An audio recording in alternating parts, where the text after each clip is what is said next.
नमस्कार दोस्तों, स्वागत है आप सभी का मेरे चैनल यूरेनियम गुरुजी में। हम लोग आज यहाँ पर 15 जुलाई से बनने वाले महत्वपूर्ण करंट अफेयर को पढ़ने वाले हैं। बाकी मेरे चैनल पर आप लोग को डेली क्विज मिलता है टेलीग्राम चैनल पर, और फ्री पीडीएफ भी प्रोवाइड किया जाता है। इसके लिए आपको क्या करना है, तो टेलीग्राम चैनल को ज्वाइन करना है। लिंक डिस्क्रिप्शन में है, या फिर इस नंबर पर व्हाट्सअप कर देंगे तब भी आपको लिंक प्रोवाइड हो जाएगा। मेरे चैनल को आप लोग सब्सक्राइब कर लीजिए। यूरेनियम गुरुजी है मेरे चैनल का नाम, और इस बेल आइकन को जरूर दबाइए ताकि नोटिफिकेशन आप तक पहुंच जाए। चलिए शुरू करते हैं आज का सेशन। पहला क्वेश्चन है कि हाल ही में पेन प्रिंटर पुरस्कार 2025 ये किसको अभी हाल ही में मिलने वाला है, किसकी घोषणा हुई है, किसको मिलेगा? तो ये मिलेगा लीला अबू लैला को। किसको मिलेगा? लीला अबू लैला को इस अवार्ड को दिया जाएगा। इसको आपको ध्यान रखना है। बाकी ये कहाँ की रहने वाली हैं? तो ये सूडान की रहने वाली हैं। सूडानी स्कॉटिश हैं। ये सूडानी स्कॉटिश लेखिका हैं, इसको आपको ध्यान रखना है। इनकी बुक का नाम क्या हो जाएगा? इनकी बुक का नाम क्या है? तो the translator and river split. क्या हो जाएगा? The translator river split. क्या हो जाएगा? स्प्लिट। ये इनकी बुक का नाम हो जाएगा। इसको आपको ध्यान रखना है। बाकी यह पुरस्कार इनको प्रवासन, आस्था और महिलाओं के जीवन पर उनकी जो शक्तिशाली लेखन की काबिलियत है उसको देख करके इस अवार्ड को दिया गया है। घोषणा कब हुई इसकी? तो 10 जुलाई को इसकी घोषणा हुई है। और ये अवार्ड दिया कब जाएगा? तो 10 अक्टूबर 2025 में इसको औपचारिक तौर पर दिया जाएगा। घोषणा हो ही चुका है, इन्हीं को मिलेगा ये। आंसर क्या हो जाएगा? लीला अबू लैला। बाकी अगर हम लोग बात करें कि पेन प्रिंटर जो पुरस्कार है इसकी शुरुआत कब होती है, तो ये 2009 से इसकी शुरुआत होती है। और अगर ये पूछे 2025 में, तो लीला अबू लैला को मिल गया है। 2024 वाला किसको मिला है? तो ये मिला था अरुंधति राय को। किसको मिला था? अरुंधति राय को मिला था। इसको आपको ध्यान रखना है। इनकी बुक का क्या नाम था? तो the God of small things. क्या हो जाएगा? The God of small things. ये इनकी बुक का नाम हो जाएगा। नेक्स्ट है कि हाल ही में यूएनएफपीए द्वारा जारी विश्व जनसंख्या रिपोर्ट 2025 में भारत की जनसंख्या कितनी हो गई है? तो 146 करोड़ हो चुकी है लगभग। हाल ही में आईसीसी वर्ल्ड टेस्ट चैंपियनशिप 2025 का खिताब ये किस देश ने जीत लिया है? तो इसको जीता है साउथ अफ्रीका ने। पहली बार जीता है साउथ अफ्रीका, इसको ध्यान रखना है आपको। नेक्स्ट क्वेश्चन है कि हाल ही में विंबलडन ओपन 2025 में पुरुष एकल का खिताब ये किसने जीत लिया है? तो विंबलडन ओपन 2025 वाला अब खत्म हो चुका है। चाहे वो मेल कैटेगरी हो, चाहे फीमेल कैटेगरी हो, मिक्स कैटेगरी हो, तीनों के रिजल्ट आ चुके हैं। तो पहले थोड़ा सा हम लोग विंबलडन के बारे में जानते हैं। विंबलडन ओपन इसकी बात करते हैं। ये खेला किस पे जाता है? तो ग्रास कोर्ट पे खेला जाता है। इसको आपको ध्यान रखना है। पहली बात हो गई। सबसे पुराना ग्रैंड स्लैम है ये टेनिस का। 1877 में इसकी शुरुआत होती है। तो इतनी बातें हो गई विंबलडन के बारे में। अब हम लोग देखते हैं मेल में कौन जीता, फीमेल में कौन जीता, और मिक्स वाले कैटेगरी में इसमें कौन जीता। तीनों कैटेगरी हमारे लिए इंपॉर्टेंट होगा। मेल कैटेगरी में कौन जीता है और हारा कौन? तो जीता कौन है? तो जेनिक सिनर ने। किसने जीता है? जेनिक सिनर ने इसको जीत लिया है। कहाँ के रहने वाले हैं ये? इटली के रहने वाले हैं। पहला विंबलडन ओपन है इनका, फोटो में आपको दिख रहे होंगे जेनिक सिनर। और इटली की तरफ से भी पहली बार कोई विंबलडन ओपन जीता है जब से ये शुरू हुआ तब से। तो बड़ी बात है इनके लिए। हारा कौन? मतलब इन्होंने किसको हराया था? तो कार्लोस अल्कराज को। कार्लोस अल्कराज ये हार चुके हैं यहाँ पर। ये कहाँ के रहने वाले हैं? स्पेन के रहने वाले हैं। तो इतनी बातें हो गई इसके बारे में। हम लोग महिलाओं वाले की अगर बात करें, उसमें कौन जीता है? कल ही मैंने आपको पढ़ाया था। इगा स्विएटेक जीती हैं। कौन जीती हैं इसमें? इगा स्विएटेक जीती हैं। कहाँ की रहने वाली हैं ये? पोलैंड की रहने वाली। इसको आपको ध्यान रखना है। और इन्होंने हराया किसको? तो यूएसए की रहने वाली हैं अमांडा अनिसिमोवा। किसको हराया इन्होंने? अमांडा अनिसिमोवा को इन्होंने हरा दिया है। ये कहाँ की रहने वाली है? यूएसए की। और इनको बहुत बुरी तरीके से हराया है। 6-0 से रहा। इसको भी ध्यान रखना है। मतलब जो अमांडा अनिसिमोवा है एक भी राउंड जीत नहीं पाई हुई। अब लोग बात करेंगे मिक्स वाले की।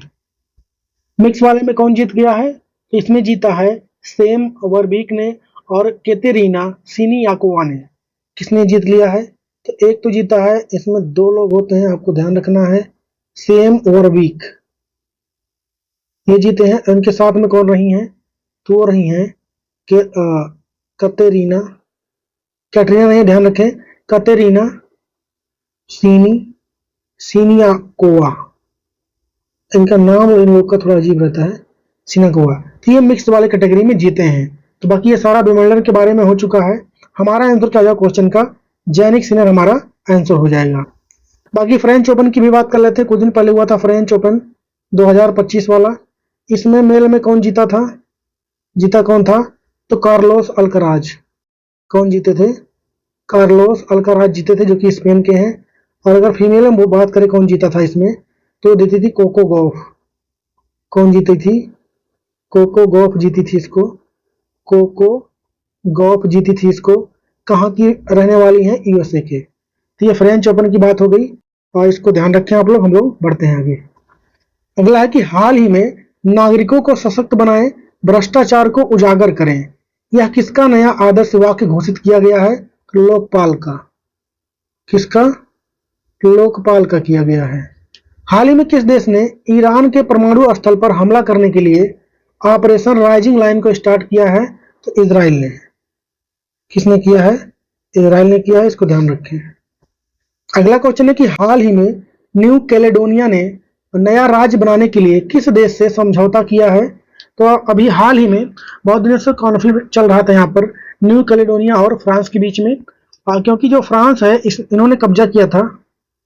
फ्रांस ने कब्जा किया था किसके ऊपर?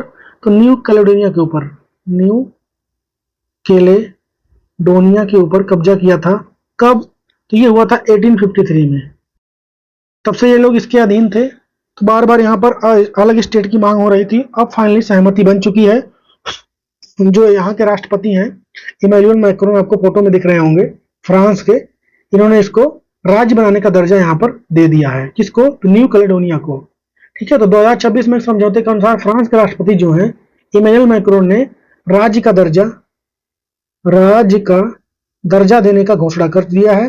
किसको? तो न्यू कैलेडोनिया को। इसको आपको ध्यान रखना है, ज्यादा कुछ हमें नहीं पता, मतलब इसमें जानना है बस। इसको फ्रांस ने राज्य का दर्जा दे दिया है। किसको? तो न्यू कैलेडोनिया को। अगला है कि हाल ही में फसलों की स्वास्थ्य की जानकारी के लिए कृषि एवं किसान कल्याण मंत्रालय ने कौन सी योजना शुरू की है? तो क्रोपिक नाम है। क्या नाम है योजना का? क्रोपिक योजना हो जाएगा, ध्यान रखें इसको।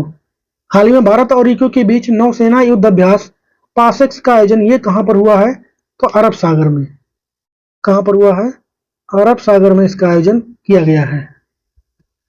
अगला क्वेश्चन है कि हाल ही में राष्ट्रपति द्रौपदी मुर्मू ने कितने लोगों को राज्यसभा में मनोनीत किया है? तो 4 लोग को किया गया है। आपको पता है कि राष्ट्रपति जो देश के होते हैं, राष्ट्रपति जो होते हैं ये कुल 12 लोगों को मनोनीत कर सकते हैं। कितने लोग को? 12 लोग को मनोनीत कर सकते हैं। मनोनीत करने का मतलब अपॉइंट कर सकते हैं राज्यसभा में एज ए मेंबर। ठीक है। किन फील्ड से? तो साहित्य हो गया, विज्ञान हो गया, विज्ञान का फील्ड हो गया।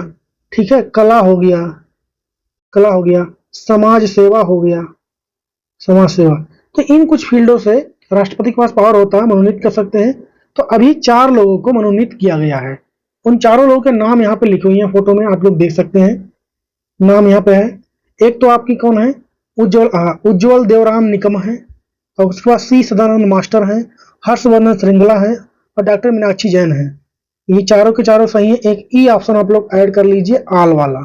तो सारे यहाँ पर सही हैं। बाकी बात करेंगे इन लोगों के योगदान की, तो अगर हम लोग उज्ज्वल देवराम निकम की बात करेंगे, ठीक है, तो ये 26/11 जो मुंबई हमला हुआ था, ठीक है, उसमें जघन्य मामले जो थे उसमें सरकारी वकील के रूप में ये जाने जाते थे। तो उसके बाद दूसरे कौन हो जाएंगे? सी सदानंद मास्टर। अगर इनकी बात करेंगे तो केरल में एक शिक्षाविद और सामाजिक कार्यकर्ता हैं ये। बाकी हर्षवर्धन श्रृंगला की बात करेंगे ये तो जो पूर्व विदेश सचिव भी रह चुके हैं और अमेरिका, बांग्लादेश और थाईलैंड में ये राजदूत भी रह चुके हैं। इसको आपको ध्यान रखना है। और जो G20 हुआ था उसकी प्रेसिडेंसी जो होता है उसके मुख्य समन्वयक भी यही थे। और डॉक्टर मीनाक्षी जैन की बात करेंगे तो ड्यू में प्रोफेसर रह चुकी हैं डॉक्टर मीनाक्षी जैन। एक ठीक है, गार्गी जो विश्वविद्यालय है दिल्ली यूनिवर्सिटी के अंतर्गत आता है, उसकी ये प्रोफेसर रह चुकी हैं, इसको आपको ध्यान रखना है। अच्छा, इन लोगों का कार्यकाल कितने साल तक रहने वाला है? तो 6 साल तक इन लोग का कार्यकाल रहने वाला है। हमारा आंसर क्या आ जाएगा? डी, सारे के सारे सही। अगला है कि हाल ही में सोनल मान सिंह को असम सरकार ने 2023 के शंकर देव पुरस्कार से सम्मानित किया गया है। इनका संबंध किस क्षेत्र से है? तो इनका संबंध किससे है? नर्तकी हैं ये, ठीक है, मतलब क्या है ये? डांसर है। हाल ही में अमेरिकी मेडिकल एसोसिएशन के अध्यक्ष बनने वाले भारतीय मूल के पहले व्यक्ति कौन है? डॉक्टर श्रीनिवास मुकम्मला। क्या हो जाएगा इनका? डॉक्टर श्रीनिवास इनका नाम हो जाएगा। अगला क्वेश्चन है कि हाल ही में यूपीआई लागू करने वाला पहला अफ्रीकी देश ये कौन बन गया है? तो नामीबिया। कौन बन गया है? नामीबिया बन गया है, इसको आपको ध्यान रखना है। हाल ही में प्रधानमंत्री दौरे पे थे, यहाँ का सर्वोच्च सम्मान भी इनको दिया गया और वहीं पर यूपीआई अपना लिया किसने? और नामीबिया ने। यूपीआई की बात करेंगे तो फुल फॉर्म क्या हो जाएगा? यूनिफाइड पेमेंट इंटरफेस, ये इसका फुल फॉर्म हो जाएगा। किसने बनाया था इसको? तो national payment corporation of India NPCI ने इसको बनाया था। कब बनाया था? 2016 में। 2016 में इसको आपको ध्यान रखना है। बाकी यूपीआई अपनाने वाले अगर हम देशों की बात करेंगे तो संयुक्त अरब अमीरात है, नेपाल है, Bhutan, France, Sri Lanka, Mauritius, Singapore और अभी हाल ही में त्रिनिदाद और टोबैगो देश ने भी इसको अपनाया था, इसको भी आपको ध्यान रखना है।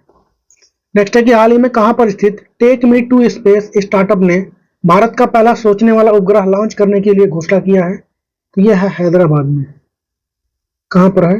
हैदराबाद में। हाल ही में कौन सा देश ब्रिक्स का 10वां भागीदारी देश बन गया है? तो यह बना है वियतनाम। कौन बना है? वियतनाम। अगला क्वेश्चन है कि हाल ही में पांडुलिपि विरासत पर वैश्विक सम्मेलन का आयोजन कहां पर किया गया है? पांडुलिपि को क्या बोलते हैं हम लोग? मैन्यूस्क्रिप्ट बोलते हैं, ठीक है। तो इसको बचाने के लिए अभी वैश्विक सम्मेलन का आयोजन कहां पर किया गया है पूछा जा रहा है। नई दिल्ली में इसका आयोजन होगा। कहां पर? भारत मंडपम में। कहां पर होगा? भारत मंडपम में इसका आयोजन किया जाएगा, आपको इसको ध्यान रखना है। अच्छा, घोषणा किसने किया है? तो संस्कृति मंत्रालय ने। किसने किया है? संस्कृति मंत्रालय ने किया है, इसको भी आपको ध्यान रखना है। हमारे लिए इंपॉर्टेंट हो जाएगा यहाँ पर इसका थीम क्या रखा गया है। इस बार थीम क्या रखा गया? तो पांडुलिपि विरासत के माध्यम से भारत की ज्ञान विरासत को पुनः प्राप्त करना, इसको लिखना पड़ेगा। पांडुलिपि विरासत के माध्यम से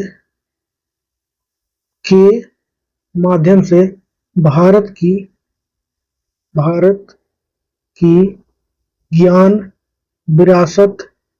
विरासत को पुनः प्राप्त करना, ये इसका थीम है इस बार। इसका आयोजन कब होगा? तो 11 सितंबर को होगा। अच्छा, इस सम्मेलन का आयोजन कब होगा? 11 सितंबर को होगा, इसको ध्यान रखें। और भारत में पांडुलिपि बचाने के लिए 2025 में एक मिशन भी चलाया गया था। पांडुलिपि को बचाने के लिए, पांडुलिपि जो होता है इसको बचाने के लिए मिशन चलाया गया था 2025 में। क्या नाम हो जाएगा उसका? तो ज्ञान भारतम मिशन। तो इसको भी आपको ध्यान रख लेना, लगे हाथ। हमारा आंसर क्या जाएगा? नई दिल्ली, भारत मंडपम में इसका आयोजन किया जाएगा। अगला है कि हाल ही में नाटो द्वारा आयोजित किया जाने वाला अंतरराष्ट्रीय सैन्य अभ्यास बाल्टोप्स 25 का आयोजन ये कहां पर हुआ है? इसका आयोजन कहां हुआ? लात्विया में। कहां पर हुआ है इसका आयोजन? लात्विया में इसका आयोजन किया गया है। हाल ही में भारत और फ्रांस के बीच संयुक्त सैन्य अभ्यास शक्ति के 8वें एडिशन का आयोजन ये कहां पर किया गया है? तो शक्ति का आयोजन कहां पर हुआ है? तो ये हुआ है फ्रांस में। कहां पर हुआ है? फ्रांस में इसका आयोजन किया गया है इस बार। होस्ट कौन रहा है? फ्रांस। नेक्स्ट है कि हाल ही में भारतीय नौसेना ने ग्रीक नौसेना के साथ पासेक्स युद्ध अभ्यास का आयोजन कहां पर किया है? तो इसका आयोजन किया गया आपका अरब सागर में। कहां पर हुआ है? अरब सागर में नौसेना का युद्ध अभ्यास है मुंबई तट पर। मुंबई तट पर इसका आयोजन किया गया, इसको आपको ध्यान रखना है। भारत की तरफ से भाग किसने लिया? तो आईएनएस तरकस ने। आईएनएस तरकस ने भारत की तरफ से पार्टिसिपेट किया है। हमारा आंसर क्या हो जाएगा? मुंबई। अगला है कि हाल ही में पर्यावरण रिस्टोरेशन कार्यक्रम बिथरूट को किस राज्य में स्टार्ट किया गया है? यह स्टार्ट हुआ आपका केरल में। अगला है कि हाल ही में ICRISAT ने किस दाल की ताप को सहने वाली उन्नत किस्म की वैरायटी ICPB 25444 को विकसित किया है? तो ये अरहर की है। किसकी है? अरहर की। नेक्स्ट क्वेश्चन है कि हाल ही में अंतर्राष्ट्रीय आपराधिक न्यायालय ने लैंगिक और राजनीतिक उत्पीड़न के कारण किस देश के नेताओं के खिलाफ गिरफ्तारी का वारंट जारी किया है? तो अफगानिस्तान। किसके खिलाफ हो जाए? अफगानिस्तान। आपको पता है यहाँ पर तालिबान की सरकार है, तालिबान ने यहाँ पर कब्जा कर लिया है और तालिबान का यहाँ पर सरकार है, इसी खिलाफ जारी किया गया है। तो हम लोग बात करेंगे अंतर्राष्ट्रीय आपराधिक न्यायालय ICC की बात करेंगे अगर, तो इसका फॉर्मेशन कब होता है? तो 2002 में होता है। 2002 1 जुलाई को होता है। हेडक्वार्टर मिलेगा इसका हेग, जो कि नीदरलैंड में है, हेग में, द हेग में, ठीक है, नीदरलैंड में मिलेगा यहाँ पर। इसमें मेंबर कंट्री की बात करेंगे हम लोग तो वो कितने हो जाएंगे? तो 124। और अगर बात करें हम लोग इसमें जजों की संख्या कितनी होती है? जजों की संख्या 18 होती है और इनका कार्यकाल कितना होता है? तो 9 वर्ष। 9 वर्ष इनका कार्यकाल होता है, इसको आपको ध्यान रखना है। इसका उद्देश्य क्या होता है? तो यह पहला अस्थायी अंतर्राष्ट्रीय न्यायालय है जो व्यक्तियों पर युद्ध अपराध, मानवता के विरुद्ध अपराध, नरसंहार और आक्रामकता के अपराध के लिए मुकदमा चलाता है, इसको आपको ध्यान रखना है। बाकी अफगानिस्तान के तालिबान सरकार पर नेताओं पर चलाया गया है। अगर नेताओं की बात करें तो हैबतुल्लाह अखुंदजादा हैं, अब्दुल हकीम हक्कानी हैं, इन लोगों के ऊपर चलाया गया है क्योंकि वहां पर महिलाओं को ये पढ़ने से रोक रहे हैं, स्कूल जाने से रोक रहे हैं, यहाँ तक कि बच्चियों को भी रोक रहे हैं, इस वजह से ऐसा किया गया है। नेक्स्ट है कि हाल ही में गिग वर्कर्स डिलीवरी बॉय द्वारा महिलाओं को सशक्त बनाने के लिए सीता ऐप को किस राज्य ने लॉन्च किया है? तेलंगाना ने। किसने लॉन्च किया है? तेलंगाना ने। 2028 में चिली और दक्षिण कोरिया संयुक्त राष्ट्र महासागर सम्मेलन के किस एडिशन की मेजबानी करने वाला है? तो चौथे। अगला क्वेश्चन है कि हाल ही में यूनेस्को ने कितने अफ्रीकी धरोहर को खतरे की सूची से बाहर किया गया है? तो कुल 3 स्थलों को किया है। कौन कौन से हो जाएंगे? एक तो मेडागास्कर में अतिसिनान का वर्षा वन है, कहां पर हो जाएगा? पहला, ठीक है, तो ये हो जाएगा आपका अतिसिनान, मेडागास्कर में है अतिसिनान, यहाँ का वर्षा वन। एक तो ये हो गया है।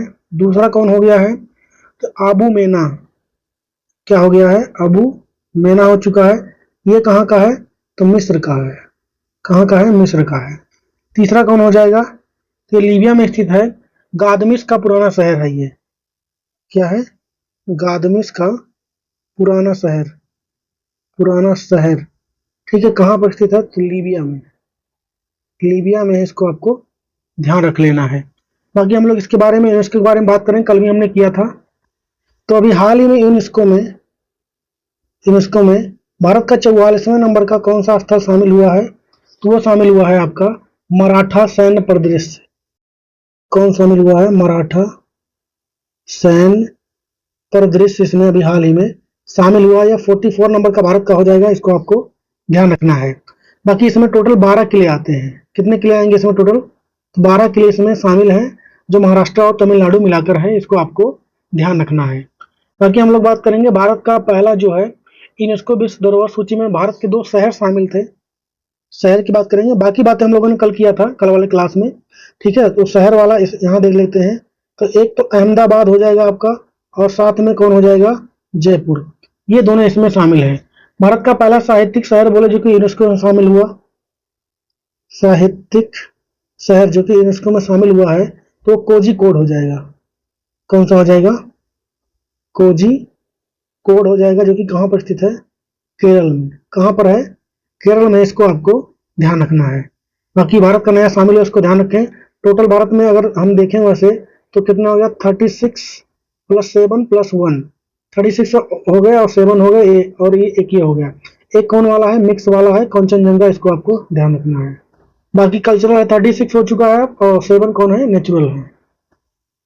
अगला है कि हाल ही में ईरान ने इजराइल के ऑपरेशन राइजिंग लाइन के विरुद्ध कौन सा ऑपरेशन चलाया है? True promise third. क्या नाम हो जाएगा इसका? ट्रू प्रॉमिस थर्ड हो जाएगा।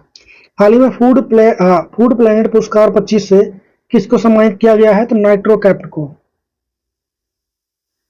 किसको किया गया है? नाइट्रो कैप्ट को। अगला क्वेश्चन है कि हाल ही में अनिश्चित समय में एक सार्वजनिक आवश्यकता इस थीम के साथ पहली बार अंतर्राष्ट्रीय आशा दिवस ये कब मनाया गया है? अभी हाल ही में, तो ये मनाया गया 12 जुलाई को।